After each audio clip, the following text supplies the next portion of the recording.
Hey, it's Marina, Travel Experta. Today we're going to be talking about border crossings entering or exiting Mexico. Are you guys ready for an adventure? Let's begin.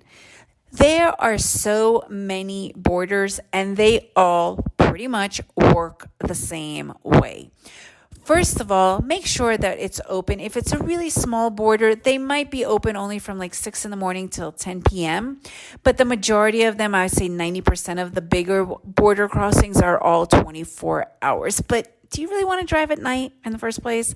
I don't recommend it. That's just my own personal experience. Not experience, just my own personal way.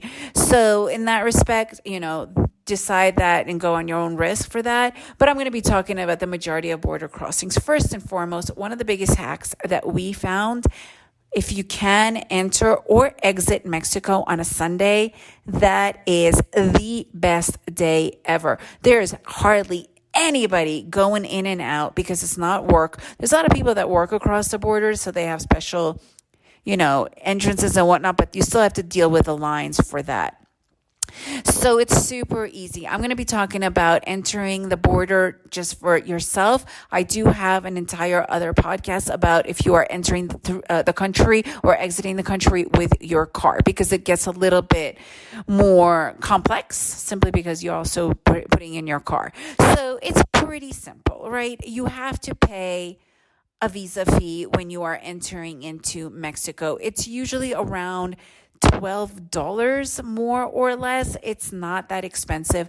Make sure that your passport is up to date. We're talking, 6 months minimum. If you are traveling with your child and the other parent is not with you, make sure that you have a letter stating that they could enter the country with you, especially from the country that you are entering into. There are always two migration spots that you have to go through. We personally came in from Guatemala. So the first place was we had to go to the Guatemalan migration first.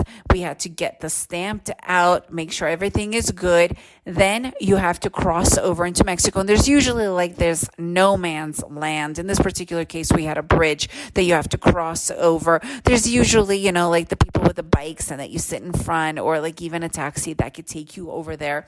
And then you enter into Mexico, and that's where you have to wait online. You have to first go show your passport into Mexico. Then they're going to tell you to go and make the payment. Then you have to fill out the form that they also give you. And then you have to get back online to get back in to show your paperwork. This is super important, guys. They will be giving you a certain paper. 2 papers, actually. One to show your payment, and one, it's kind of like an entrance paper. You cannot lose that paper, either of those papers. You will have a lot of problems getting out of the country when you want to leave. So make sure that you always keep that. They are literally as important as your passport when you are exiting the country. So make sure that you have that. And then you're also going to be given a certain amount of days, right? Every country has their own specific amount of days. But if you're going to be traveling for 2 weeks, they might give you for 30 days. Sometimes they'll just give you 45 days or 90 days. Really depends, but be as specific as possible. And I would even add on an extra few days for whatever reason, because if you overstay, that is another massive issue that you have to deal with, right? You don't want to deal with these, and they're so easy to they don't check exactly where and whatnot, especially when you're doing foot border crossing. Obviously, if you're flying, it's a different story. So just have all your paperwork in order. Have money. They do take dollars. They do take credit card. They obviously take pesos. But, make sure that you have all of your paperwork in order, so that you will have absolutely no problem entering the country, and goes the same for exiting the country.